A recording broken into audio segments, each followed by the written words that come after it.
आईने हिंदी के एक नए एपिसोड में आपका स्वागत है और पहले हम बात करने वाले हैं इस समय भारतीय नौसेना से आई रिपोर्ट के बारे में। एक तरफ जहां भारतीय थल सेना का प्रचंड रूप हमें एलओसी में देखने को मिल रहा है और रातों दिन वहां पर इस समय जो आतिशबाजी है वो भारतीय थल सेना की तरफ से चलाई जा रही है, लेकिन पाकिस्तान भी इसमें चौड़ दिखाने में पीछे नहीं है। भारत के किसी भी मंत्री ने पब्लिकली आकर ये नहीं कहा कि पाकिस्तान के साथ युद्ध होने वाला है या हम युद्ध करने वाले हैं, लेकिन पाकिस्तान के लगभग सभी मंत्रियों ने भारत के साथ युद्ध की घोषणा कर दी है। पाकिस्तान से जो वीडियोस आ रहे हैं सामने, उसमें हैवी कॉन्वॉय जो लाइन ऑफ कंट्रोल है वहां पर पहुंचता दिखाई पड़ रहा है और पाकिस्तानियों को यही लगता है, यहाँ पर इस समय 90% पाकिस्तानियों को ये लगता है कि वो भारत से युद्ध जीत जाएंगे और जो 10% है वो पाकिस्तानी आर्मी है।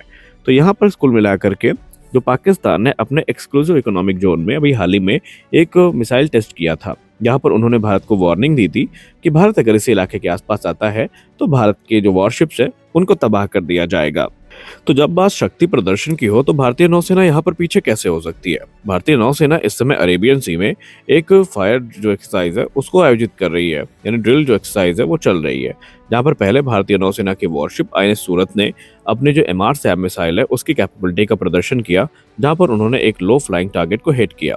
उसके बाद अब आज भारतीय नौसेना के तरफ से ब्रह्मोस सुपरसोनिक क्रूज मिसाइल्स के जो मल्टीपल लॉन्चर्स हैं वो किए गए हैं, यानी ब्रह्मोस सुपरसोनिक क्रूज मिसाइल को भारतीय नौसेना के फ्रिगेट्स और दूसरे जो वॉरशिप्स हैं उनसे लॉन्च किया गया है। भारत ने एक स्पष्ट संदेश दे दिया है कि विषम परिस्थिति में भारत ब्रह्मोस के यूज से पहले एक बार भी नहीं सोचेगा। हाँ, ये बात सत्य है कि पाकिस्तान के लोग इस समय युद्ध अवश्य चाहते हैं और उनकी इस जो चाहत है उसको भारत एक दिन में पूरा कर सकता है, लेकिन फिलहाल अभी भारत की तरफ से जो डिस्कशंस हैं वो चल रहे हैं और अगर कोई भी मिस एडवेंचर फिलहाल तो होता है जो कि भारत चाहता है हो, उसके बाद भारतीय नौसेना, भारतीय वायुसेना और थल सेना पूरी तरीके से तैयार है। अच्छा, अब इस पर्सपेक्टिव को काफी बदल के दिखाया जा रहा है। पाकिस्तान खुद इसको लेकर काफी हड़बड़ाया हुआ है। पाकिस्तान में ऑफिसर्स की पतलूनें यहाँ पर गीली हो चुकी हैं। आसिफ मुनीर का पता नहीं है, फैमिली ऑलरेडी प्राइवेट जेट से बाहर उड़ के जा चुकी है और वो ये क्लेम कर रहे हैं कि भारत उनसे डरा हुआ है। हालत यह है कि आनन फानन में उन्होंने युद्ध अभ्यास किया, आनन फानन में जो डिप्लॉयमेंट है वो बढ़ाया और डरा भारत है। और एक प्रोपेगेंडा भी इस समय काफी ज्यादा सर्कुलेट किया जा रहा है भारतीय नौसेना को लेकर के, जहां पर पाकिस्तानी ये बताने की कोशिश कर रहे हैं कि पाकिस्तानी नौसेना के खौफ से भारत का जो एक इंडिजिनस एयरक्राफ्ट कैरियर है आईएनएस विक्रांत, वो अरेबियन सी को छोड़कर वापस आ गया है, यानी वो अब ऑफिशियल डिप्लॉयमेंट में नहीं है। भारतीय नौसेना ने उसको करवार नेवल एयरबेस पे या नेवल बेस पे उसको वापस बुला लिया है। मतलब यही है कि अधजल गगरी छलकत जाए। भारतीय नौसेना पहले भी कहा कि एक एक्सरसाइज का हिस्सा एक एक्सरसाइज आयोजित कर रही थी आईएनएस विक्रांत, उसी एक्सरसाइज का हिस्सा था। एक्सरसाइज पूरी हुई तो वो अपने होम बेस पे लौट आया और हाँ, पाकिस्तानियों को अगर उसकी इतनी ही याद आ रही है, सही समय पर आने पर भारतीय नौसेना खुद उसको रिडिप्लॉय करेगी। और एक हास्यप्रद काफी आप बात कह सकते हैं या व्यंग्यात्मक बात कह सकते हैं, पाकिस्तानी अपने जेफ 17 थंडर की एंटीशिप मिसाइल और जेट की सहायता से ये दावा कर रहे हैं कि ये आईएनएस विक्रांत को काफी आराम से मार सकते हैं। वैसे तो आपको पता ही है कि नॉलेज पाकिस्तान में हराम है, पढ़ना लिखना होता है नहीं। इनको ये लगता है एयरक्राफ्ट कैरियर कोई हलवा है जो इनके अरेबियन सी में दिखाई पड़ेगा और वहां पर आकर के ये उसको मार देंगे। ये शायद नहीं जानते कि एयरक्राफ्ट कैरियर कभी अकेला ऑपरेट नहीं करता, वो पूरे कैरियर बैटल ग्रुप के साथ ऑपरेट करता है। इनफैक्ट एयरक्राफ्ट कैरियर में खुद भी और इनके पूरे बैटल ग्रुप में लॉन्ग रेंज की सरफेस टू एयर मिसाइल्स होती हैं, यानी जितनी उनके एंटीशिप मिसाइल की रेंज नहीं है उससे ज़्यादा इन वॉरशिप में जो surface to air missile system है उनकी रेंज होती है। एडिशनली ये जो एयरक्राफ्ट कैरियर होते हैं इनमें खुद के पास जो कह सकते हैं फाइटर जेट्स हैं वो होते हैं, जो कि भारत के पास MiG-29K है, जो कि सैकड़ों किलोमीटर दूर से ही इनकी मूवमेंट को डिटेक्ट करने के बाद तत्काल एक्शन पर आएंगे। यानी ऐसा नहीं है कि जब पाकिस्तान अटैक लॉन्च करेगा तो भारत को उसका पता नहीं चलेगा। पहले पाकिस्तान को लेयर्ड एयर डिफेंस नेटवर्क से गुजरना पड़ेगा, अगर जिंदा बचे तब जाकर कहीं आईएनएस विक्रांत को देख पाओगे। तो ये चीज़ें पाकिस्तान की शिक्षा पर भी डिपेंड करती हैं कि कितने ये शिक्षित हैं।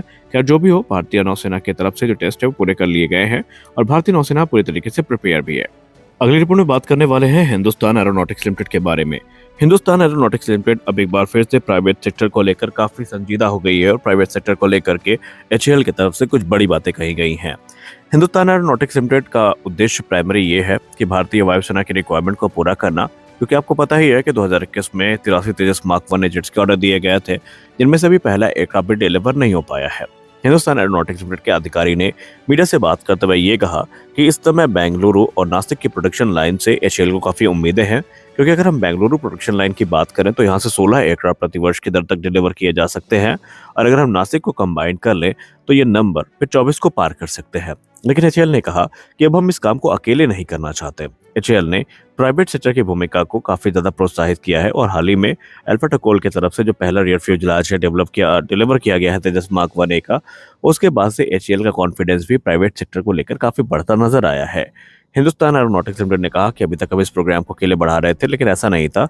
इसमें प्राइवेट सेक्टर हमारी पहले भी मदद कर रहा है, जहां पर एयरक्राफ्ट के अलग अलग पुर्जे, अलग अलग सिस्टम का निर्माण जो अलग अलग कंपनियां हैं उनके तरफ से किया जा रहा है। इसमें वेम टेक्नोलॉजीज की भूमिका को भी हम नजरअंदाज नहीं कर सकते।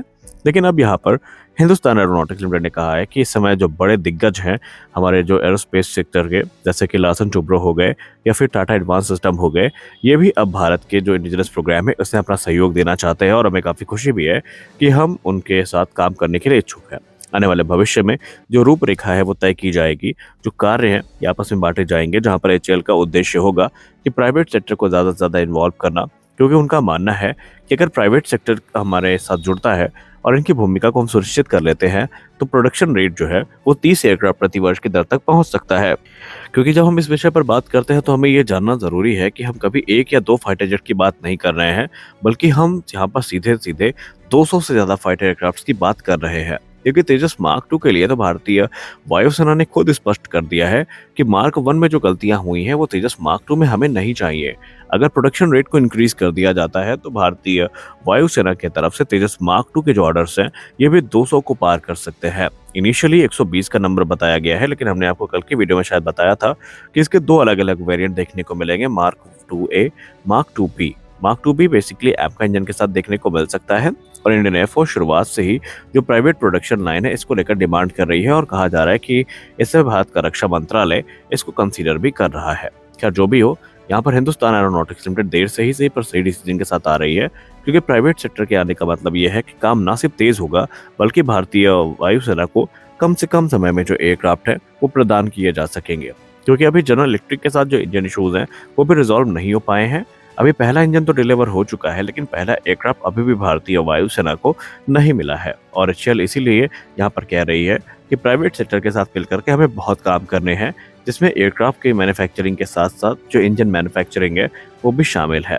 तो स्पष्ट है कि लार्सन टुब्रो ने पहले भी कहा था, या उनके सीईओ ने पहले कहा था कि हम तो हर सेक्टर में मदद करने के लिए तैयार हैं। लार्सन टुब्रो एक ऐसी कंपनी है जो इस समय सेना के जोरावर लाइट टैंक प्रोग्राम में भी इन्वॉल्व होती है, वो भारतीय नौसेना के प्रोग्राम को भी देखती है, और उनका तो ये कॉन्फिडेंस कह रहा है कि हम जो जेट इंजन डेवलपमेंट प्रोग्राम है इसमें भी मदद करना चाहते हैं। इसमें भी हमारे पास जो मशीनरी है, जो एक्सपर्टीज है, उसको हम यूटिलाइज करना चाहते हैं।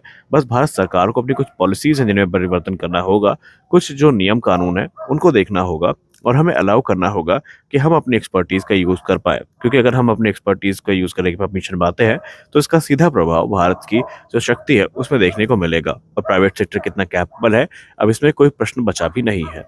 तो आज के इस वीडियो में बस इतना ही।